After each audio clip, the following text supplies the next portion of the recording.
I have a question. Why am I dressed like a Victorian woman today? I don't hate it. I look like I could haunt you. I look like I could be just walking with a blank expression on my face through the hallways of your house, and you'd be like, yep, that's a ghost. I'm gonna haunt all your unethical actions. Like this.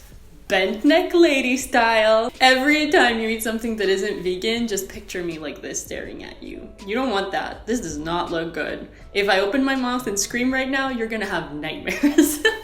I'm having so much fun looking like a creepy ghost. So back to what this video is actually about. You want to improve your online activism, and I'm gonna help you with as much as I know with everything that I've learned along the way. So I've been doing a little bit of part-time online activism here on my channel, on Instagram, but also since last year I started outreaching in the streets as well, which has helped me a lot with just being less afraid to talk to people, which is great. Great skill to have, to not be terrified of other humans. The way I see it, there are kind of two types of online activism. One of them is through creating your own activism content, and this is the ghost inside of me trying to come out. And then the other one is through outreaching online. So either through reaching out to businesses, to your local government, to celebrities, or social media influencers, and kind of educating them about educating their audience or their customers. To me, I feel like the advice that I'm going to give applies to both of these situations, and if something at some point happens to be a little different, I'll just point it out. So one thing that I think is really important and kind of overlooked is, especially for those that outreach through creating their own content, is to act and look good. I know it's incredibly superficial, especially the looking good part, but when you're trying to speak out and educate people about a certain cause, you are ultimately, without even choosing it, an advertisement for that cause. People are looking at you and they are seeing the cause. Therefore, unfortunately, a lot of rules of marketing apply to activism as well, in my opinion, and from the way that I see it. A lot of people are seeing you for the first time, so it's important to always put your best face first. And I'm not talking about, doing your hair and doing a full face of makeup, doing your nails, just very basic things, like just making sure your hair is neat, kind of clean, your face as well, making sure that you're dressed okay. Just put a little bit of effort in your external appearance, because that's what people are gonna see. And if your external appearance is not taken care of at all, people are gonna notice that, and they're not gonna really see it as something positive, unfortunately. And then when it comes to how you behave, I would say, of course, stick to being yourself. Don't try to be someone completely different than who you are, because people are gonna see through that. But try to be the best version of yourself, especially if you're doing online activism through videos where you really show your personality. Gigi's digging in her sandbox right now, and I don't want to stop talking because I have a lot to say. I don't think it's bad at all to put your best face forward and show the best version of yourself online. I think that's actually a good thing. So yeah, I would just say try to show the best version of yourself, because that's what people are most going to be drawn to, and people are more likely to listen to your cause if you do that. The second thing I would say is be knowledgeable about what you're talking about. It doesn't reflect well on your cause if you don't really know what you're talking about and you haven't really practiced on articulating it well. Because again, if you don't know what you're talking about, if you make a lot of mistakes that people are even gonna notice, it doesn't reflect well on your cause. If you are knowledgeable, be confident about the things that you know. The more confidence you show, the more people are going to believe you, because even if you don't know what you're talking about, confidence always reflects positively on people. And that's not a good thing. I don't think that it's nice that we're so easily affected by people that are confident, even if they don't have any clue what they're talking about, but that's human psychology. So it's good to be knowledgeable first and then being confident about the things that you know. Another key point is being passionate and showing people that this is something that is important. People are drawn to passion. If you are passionate, people are going to question, like, why is this so important to this person?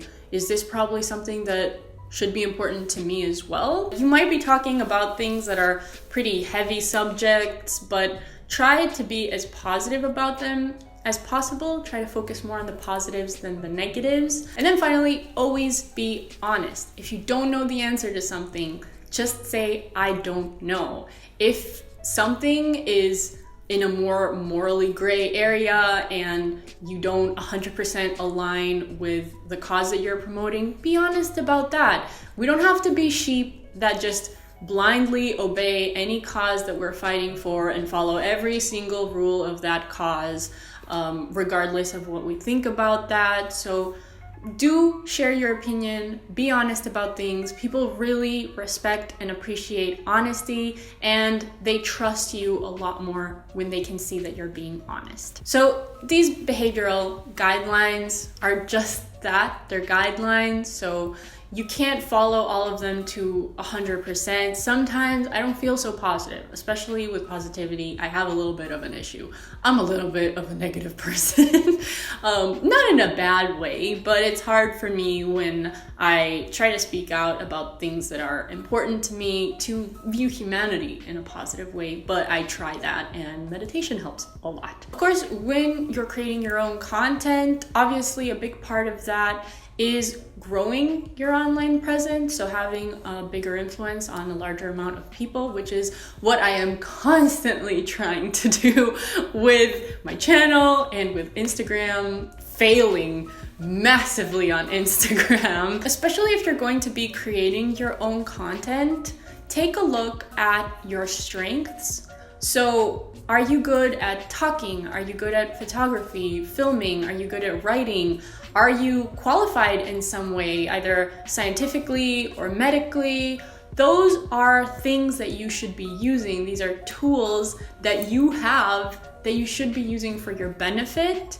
So don't be afraid to use your strengths. And I would say begin with your strengths, use those as a foundation of choosing how you're going to pursue online activism. So for example, if you're good at writing, perhaps the best thing for you is through blogging or through writing articles. Another thing when you're creating your own content, a huge part of that is growing your social media in order to reach more people. One thing that I do know works is just giving 100%. With YouTube, for example, the more videos you make every week, the more you're going to be promoted by the YouTube algorithm. But it's also about how much of your videos are people watching. Are you making content that is keeping your viewers engaged, or are they just clicking off of the video after 30 seconds?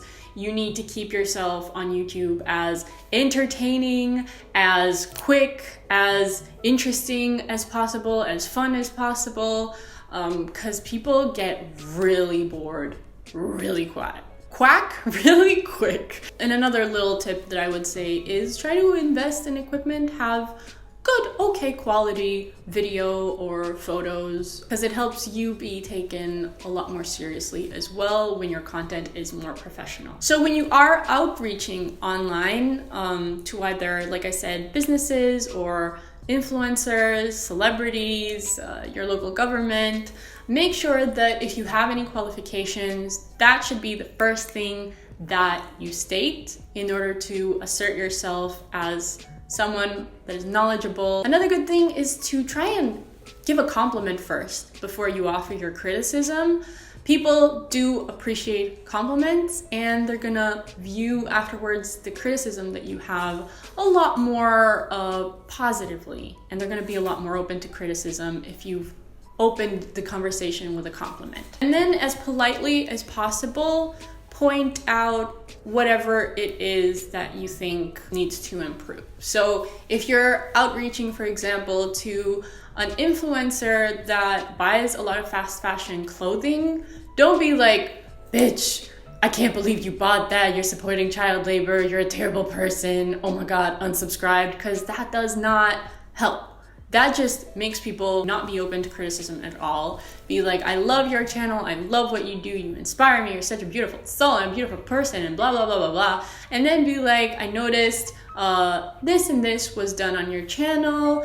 I would just like to point out that you probably have not heard of this, but these specific brands are very well known for using sweatshops, and then maybe a link to a documentary, a YouTube video that could be helpful. Try to not be aggressive or instigative or accusative, and try to be as positive and kind as possible to whoever you are outreaching to. And then end by offering your help and support in case they need it. Danger, danger! One huge thing that I would say you should probably avoid is being annoying and spamming people. And if you get too annoying and too spammy, people are just gonna mute you. They have that option now on Instagram and on Facebook. If you become too annoying, if you become too preachy, people are just gonna mute your account and they're never gonna see anything from you again. But kind of the way I see it, people are online, people are on social media to be entertained, to forget about their problems,